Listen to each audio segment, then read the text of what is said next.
માં જે દિવસે ગરબે રમવા માટે ઉતરે, જેથી એક પગ ખેબર ઘાટમાં હોય અને એક પગ હિમાલયના શિખરની માથે હોય ને માં ગરબે રમતી હોય, આખું બ્રહ્માંડ જગદંબાની હારે તાલ લેતું હોય, એવી ભગવતીની નવરાત્રી.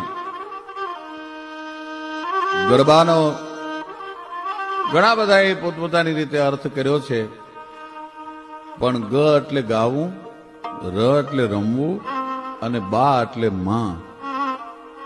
માની સામે ગાય અને રમવું એનું નામ ગરબો કહેવાય. ગરબો છે એ બ્રહ્માંડનું પ્રતીક છે.